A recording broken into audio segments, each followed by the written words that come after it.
The first thing I saw wasn't the crane. It was my own boat hanging in the air, like somebody had hooked a dead whale and decided to show the whole marina what happened when you crossed the wrong people. By the time I pulled up the security feed on my phone, the straps had already dug into the hole. One worker was waving directions with both arms. Another was yelling over the engine noise. And standing there with his hands folded like he just won an election was the man who'd spent the last 3 months trying to convince everyone I was nothing more than a stubborn grease monkey who needed to learn his place. Funny thing is, he thought he was destroying the most valuable thing I owned. He wasn't even close. My name's Mason Carter, and if you walked into Harbor Ridge Marina on any weekday morning, you'd probably smell diesel before you saw me. That's been my life for over 20 years. I rebuild marine engines, repair transmissions, chase electrical problems nobody else wants to touch, and I still carry a rag in my back pocket because I don't care how expensive your yacht is. Sooner or later, you're going to get dirty fixing it. I wasn't born with money. My dad drove a tow truck. My mom works nights at a nursing home. And the closest thing we ever had to a vacation was sitting on folding chairs by the river eating fried chicken while watching other people launch boats we could never afford. Somewhere along the way, I fell in love with the water. Not because of luxury, but because every boat has a story. Every scratch came from somewhere.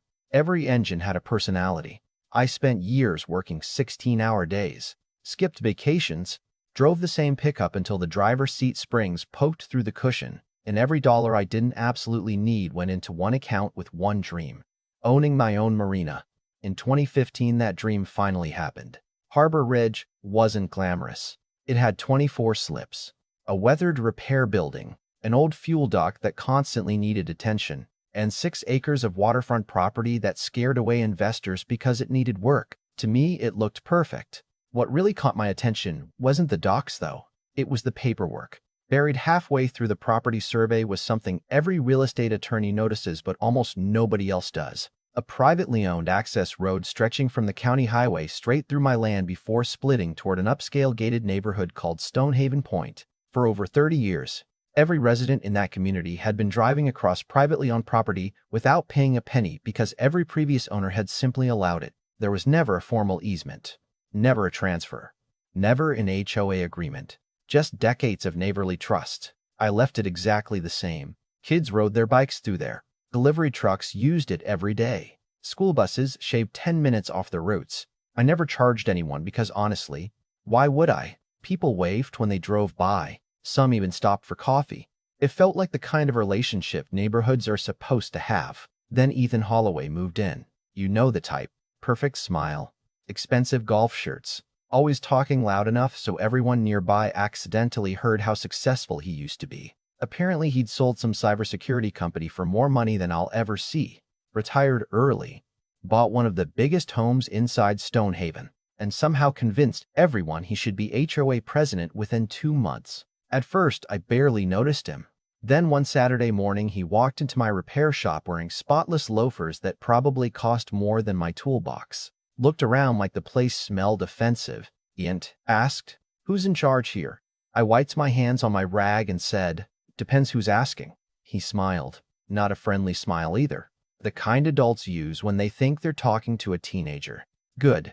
Then maybe you can explain why you're allowing unauthorized traffic on HOA infrastructure." I actually laughed because I thought he was joking. HOA infrastructure? He nodded toward the road outside.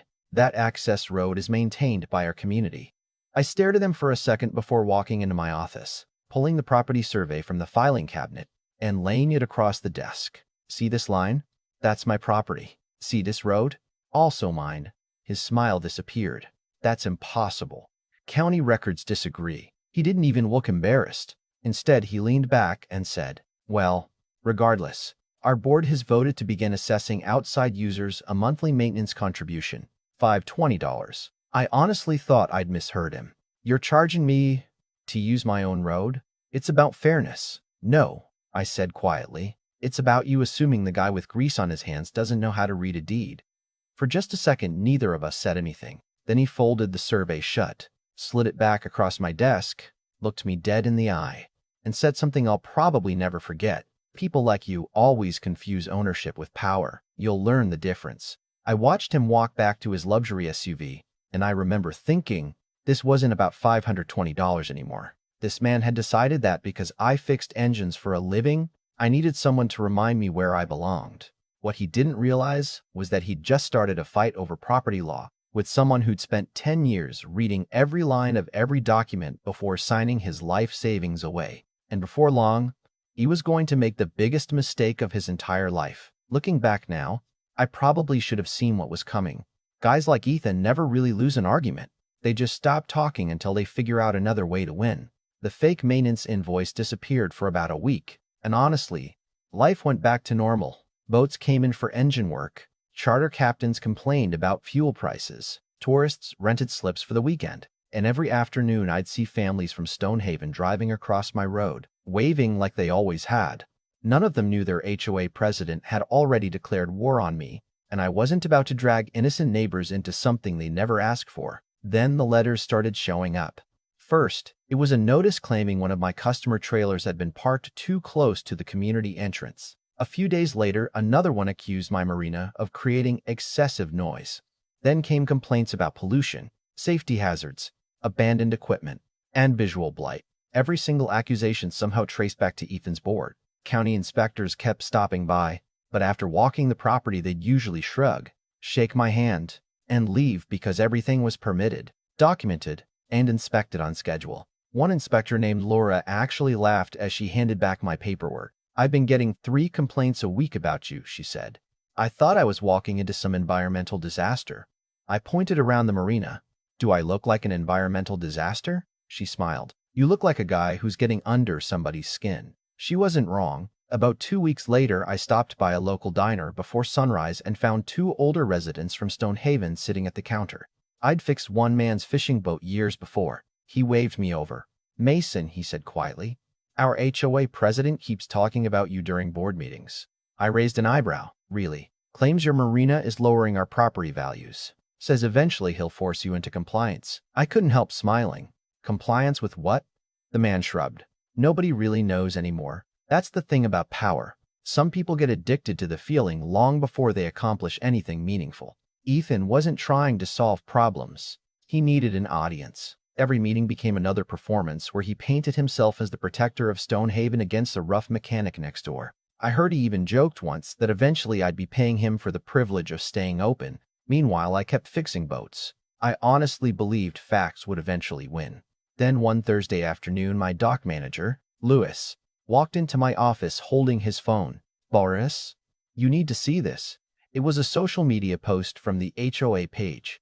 Someone had taken a picture of my 48-foot yacht while it was out for detailing and captioned it, "Luxury toys don't belong in working marinas. Safety concerns continue." Hundreds of comments followed. Most defended me. Some didn't. Ethan replied to several himself, talking about community standards and responsible leadership. I remember reading every word without feeling angry. Mostly I felt disappointed. The boat wasn't some billionaire's toy. I'd spent almost 15 years saving for it, buying it damaged, rebuilding it piece by piece during nights and weekends. Every inch of that yacht had my fingerprints on it. I rebuilt the engines, rewired the electrical system, restored the teat by hand. My late father helped install the fuel lines before arthritis made him put down his tools for good. To anyone else, it was fiberglass and aluminum. To me, it was 20 years of my life floating on the water. Maybe Ethan never understood that, because he'd always been able to buy things instead of building them. A few days later, I left before sunrise to inspect the customer's vessel 2 counties away. It should have been an ordinary day.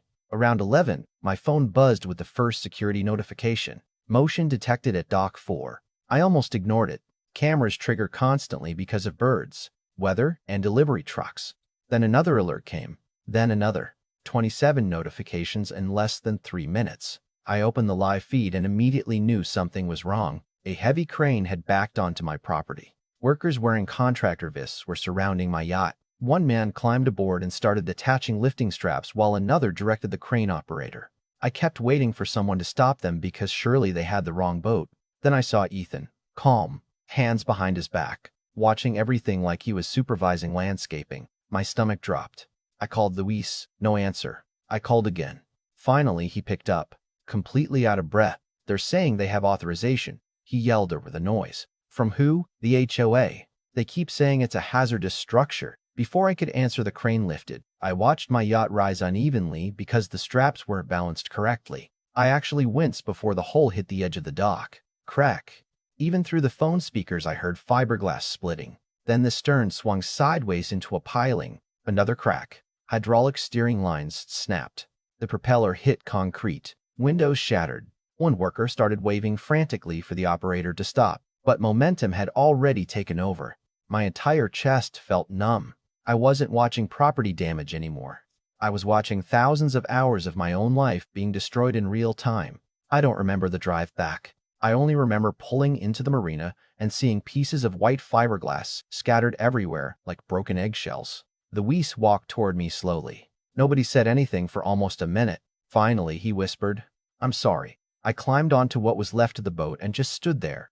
The steering wheel my dad had helped install hung crooked. Cabinet doors had broken loose. Water seeped through fresh cracks running across the hull. Ethan wasn't there anymore. Of course he wasn't. Men like him always leave before the consequences arrive. About 20 minutes later, sheriff's deputies showed up. Then county investigators. Then my insurance adjuster. Everybody kept asking the same question. Who authorized this? Security footage answered that almost immediately. Every camera angle showed Ethan speaking directly with the contractor before work began. More importantly, every invoice, permit, and ownership record proved the HOA had absolutely no legal authority over my marina. One deputy looked at the footage twice before shaking his head. "I've investigated some stupid property disputes," he muttered, "but I've never seen anybody order the destruction of someone else's yacht." My insurance adjuster estimated preliminary damage at over $180,000, possibly more once internal systems were inspected. Lewis expected me to explode. Truthfully, I wanted to. I wanted to drive straight to Ethan's mansion and ask him whether $520 had really been worth this. Instead, I walked into my office, closed the door, made a pot of coffee, and spread every property document I owned across my desk. Deeds, surveys, historical plats, county correspondence, maintenance records. There was one folder I hadn't opened in years. The original closing documents from when I bought Harbor Ridge. Buried inside was the same page I'd shown Ethan months earlier. The access road. Private ownership. No recorded easement. Revocable permission only. I stared at those words for a long time. Then I picked up my phone, and instead of calling another lawyer, I called a commercial security contractor. He answered on the second ring. North Shore Access Systems. I said exactly one sentence. How fast can you install steel security gates and RFID access controls on a private road? There was a short pause before he replied, "Depends how serious you are." I looked out my office window toward the destroyed yacht sitting on the dock, took one slow breath, and answered, "Serious enough that by this weekend, nobody crosses my property again." By Friday afternoon, the gates were standing where they'd probably should have been years earlier. Heavy steel arms, commercial-grade barriers, RFID readers, high-resolution cameras, reflective private property signs every few hundred feet, and one simple notice that every attorney involved later agreed was impossible to misunderstand. Permission to cross this property had been revoked until further notice. I didn't rush the timing. I waited until every installation had been inspected, every camera tested, every document filed with the county. Then, just after sunrise on Monday, I activated the system. The first few drivers thought it was a malfunction. They rolled down their windows, tapped access cards that no longer existed, backed up, pulled forward again, and finally realized the gates weren't broken. They were locked. Within 20 minutes, traffic had backed all the way to the county highway.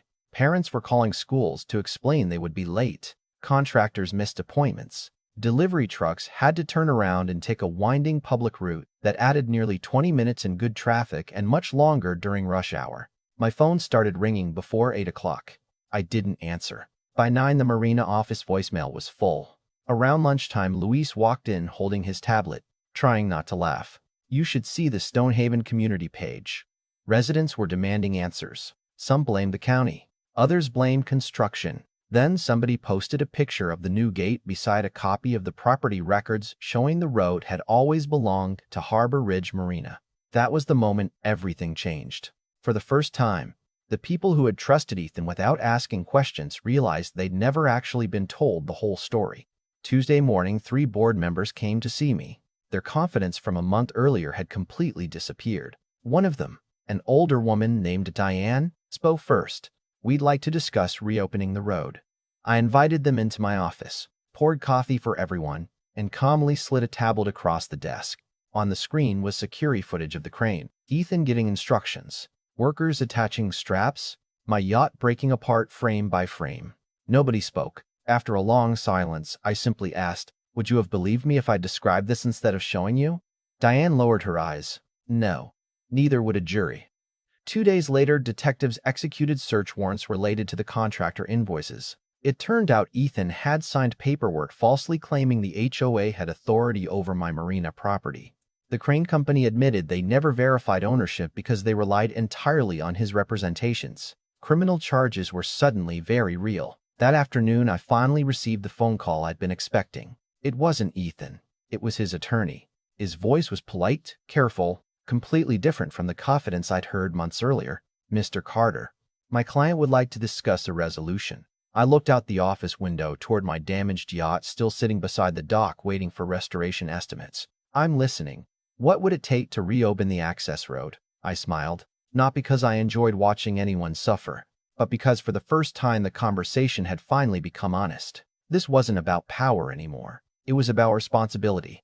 I spent the next 24 hours with my attorney drafting a proposal. Full restitution for every dollar of damage to my yacht. Reimbursement for legal fees. Payment for the emergency security improvements. A 10-year commercial access agreement recognizing my ownership of the road. Monthly lease payments. Parking fees for commercial vehicles. Strict maintenance responsibilities. Automatic penalties for future violations.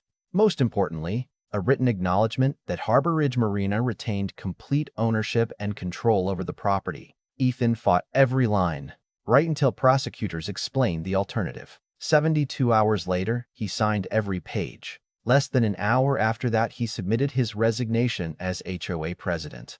The gates reopened the following Monday, but things never really went back to the way they had been before. Residents who once drove across my property without thinking now waved every morning, sometimes even stopping to chat. A few admitted they should have questioned Ethan sooner. Others apologized for believing rumors before asking for facts. I told every one of them the same thing. You weren't my problem. Blind trust was. As for my yacht, it took almost a year to restore. Some parts had to be custom fabricated. Others could never truly be replaced because my father had built them with his own hands. In a strange way, though, every repair reminded me why I'd started this life in the first place. Things worth having usually aren't the things you buy. They're the things you rebuild after somebody else tries to break them. Today, Harbor Ridge Marina is doing better than ever. The access agreement generates steady income every month. The road is professionally maintained under a contract everyone understands. And nobody argues about who owns it because the paperwork settles that question long before emotions get involved. Every now and then someone asks whether I regret closing the road, even temporarily. My answer always surprises them. I don't regret protecting my property. I regret that it took the destruction of something I loved before people finally respected a boundary that had existed all along. Ethan thought I was just a mechanic because he saw grease instead of discipline, work boots instead of preparation, and calloused hands instead of someone who actually read every document before signing it. In the end, the most expensive mistake he ever made wasn't ordering a crane to destroy my yacht.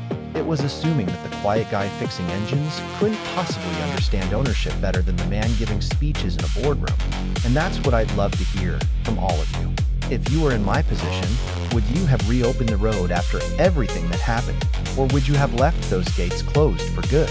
Do you think the HOA residents deserved a second chance even though they elected the man who caused all of this? Or should they have lived with the consequences of his decisions? Let me know down in the comments because stories like this always spark strong opinions. If you enjoyed this one, don't forget to like, subscribe, and share it with someone who believes respecting property rights and taking responsibility still matter. Because sometimes the biggest victories don't come from getting revenge. They come from letting the truth speak louder than the loudest person in the room.